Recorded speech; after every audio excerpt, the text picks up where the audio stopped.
We're going to look at how CPU and memory are handled in this virtualization environment by looking at the way that the hypervisor and the kernel in particular schedules resource requests from virtual machines down to the physical hardware level.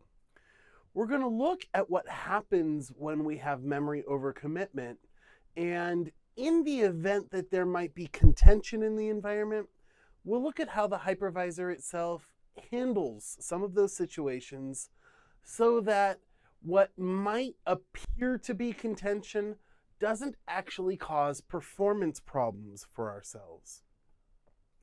So in particular, we're going to look at how we improve memory utilization with some of these techniques that allow the hypervisor to act really smartly about the way that it utilizes memory, as well as about the way that it schedules CPU threads coming from multiple virtual machines that have multiple vCPUs each on the physical hardware.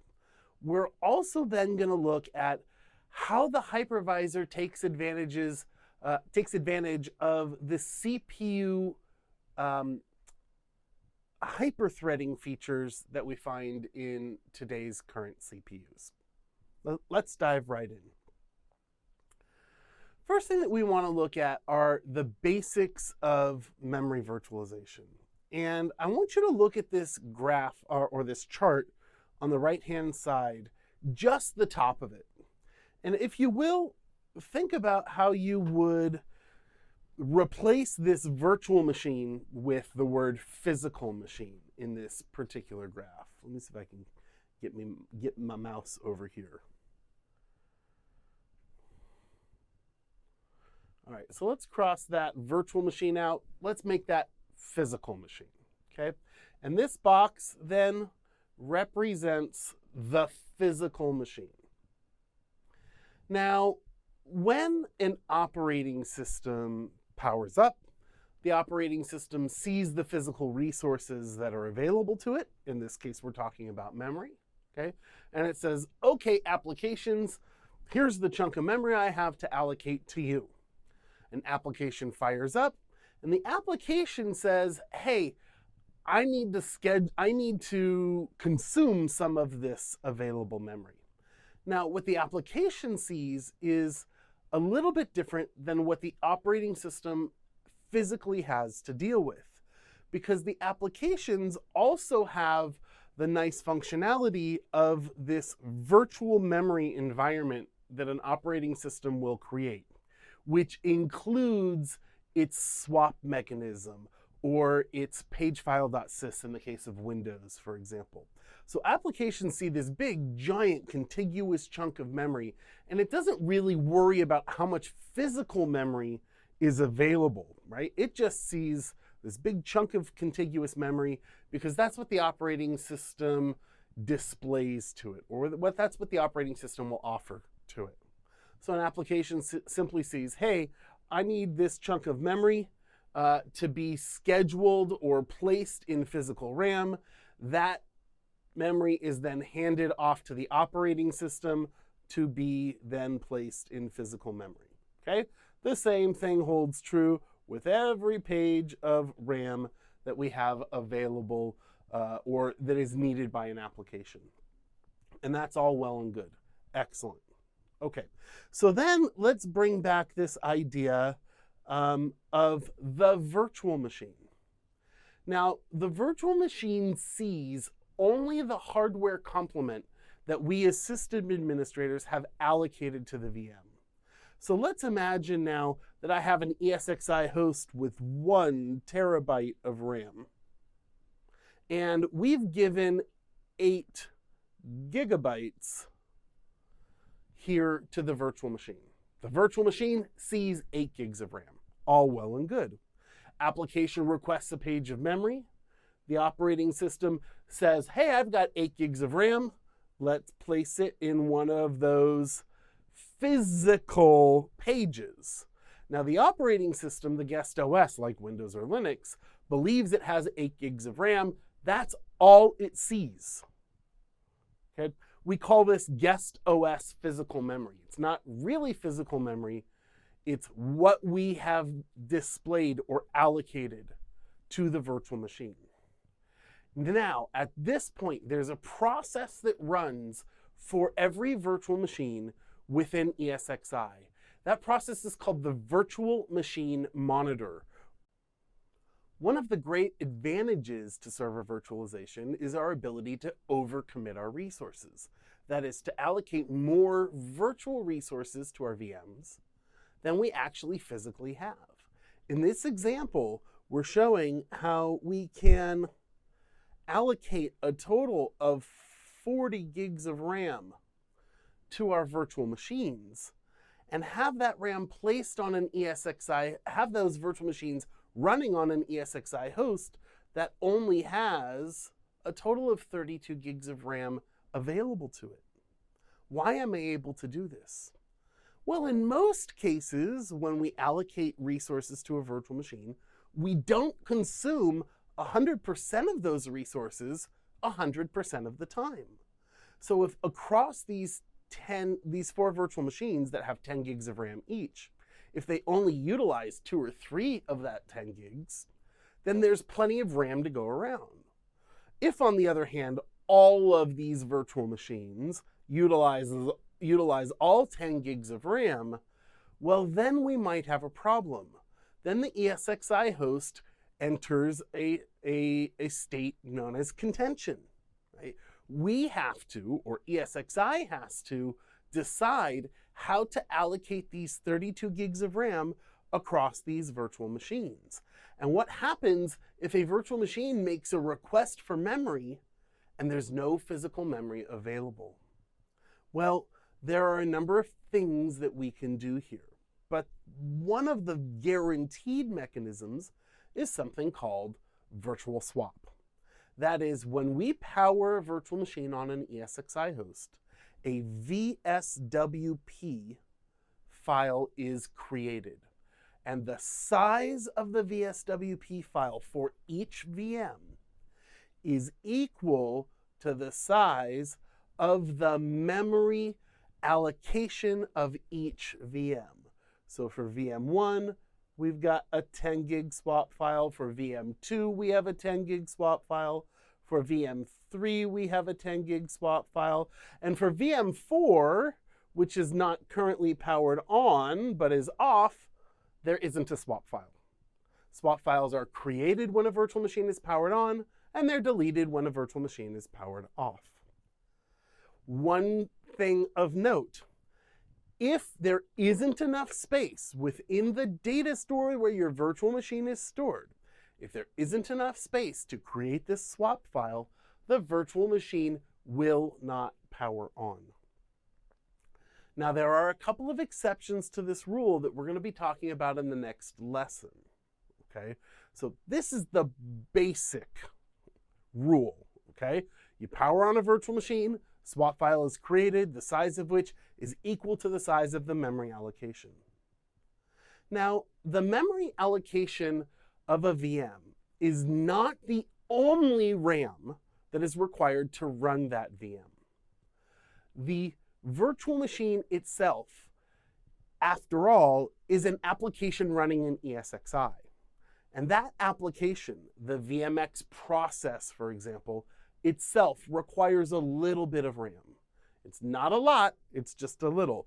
We consider this the memory overhead for the virtual machine, in which case another swap file for every VM is created.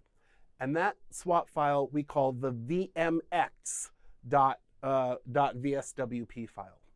Now, the size of this swap file is going to depend on the CPU and memory resources allocated to that VM. The more CPU and memory, the larger this swap file will be. But expect it to just be a few hundred megabytes at maximum. Okay, it's not huge. Okay, but that swap file also needs to be created. Now, wouldn't it be nice if there was some way to overcommit memory but not have to utilize that swap file. Because after all, anytime we page out to disk, meaning, hey, I've got a virtual machine that needs to allocate a page of RAM, there's no memory available for that virtual machine, the hypervisor will take an existing page of memory, push it off to that VSWP file in order to make room for the new incoming page of memory required by the virtual machine. Okay? That's the idea of the swap mechanism. Wouldn't it be nice if there were some other mechanisms available to be able to grab some memory for a virtual machine, even if we're under contention, but not have to swap? That's where vSphere has some really innovative technology. And we group these technologies into some techniques that we use for memory overcommitment. Now, the first of these techniques, and perhaps the most important one of these because it's the most efficient, is called transparent page sharing. Think of this as memory deduplication. Here's the concept. I've got a whole bunch of virtual machines running on an ESXi host that are utilizing very similar types of software. Maybe they're running the same operating system. Maybe they're using the same applications even. If that were the case, wouldn't it stand to reason that as we look at the entire memory footprint of your ESXi host, that some of the pages of memory running on your ESXi host would be bit for bit identical? Well, the answer to that is, of course, yes. In fact, it's highly probable that at least some of those pages are at least bit for bit identical. In that case, we deduplicate memory. We scan the pages of memory. We make a hash table out of that memory footprint of an ESXi host. We then compare the hashes, find hashes that are identical. We'll then crawl the RAM to be doubly sure that they're identical. And then we will mark one of those pages as read-only and point multiple virtual machines to the same page of RAM. When one of those virtual machines wants to change that page of RAM, we'll copy that page, make it read-write, and allow the virtual machine to then make those changes. So this can actually seriously save us some significant amounts of memory. So this is called transparent page sharing. And it, by default, happens for pages within a single VM. So we'll look to duplicate pages that are allocated within a VM. But there's a setting that we can add that allows us to extend the scope of transparent page sharing across the entire hypervisor and between virtual machines, which is a nice setting. It's done with the advanced settings within ESXi. But it does save us, no matter what, a certain amount, some memory, depending on your environment. We could have overcommitted memory and even gotten to the point where we would normally need to swap, but transparent page sharing might prevent the need to swap. Okay? This is done very efficiently and is a great feature. Now, if that doesn't get us to the point where we are out of contention, where we've settled down a little bit, and we still might need to swap, there are still other mechanisms available for us. And one of them is called ballooning. Here's how it works. We have VMware tools running in each of our virtual machines. And when a virtual machine requests a page of memory, for example, for an application that has been launched, okay, the virtual machine asks the ESXi host, please give me some RAM. That ESXi host then allocates this chunk of RAM to a virtual machine who utilizes it, and then perhaps after a period of time doesn't any longer need it. Or perhaps we have allocated memory to a virtual machine, the virtual machine has simply consumed that RAM, but is no longer needing it.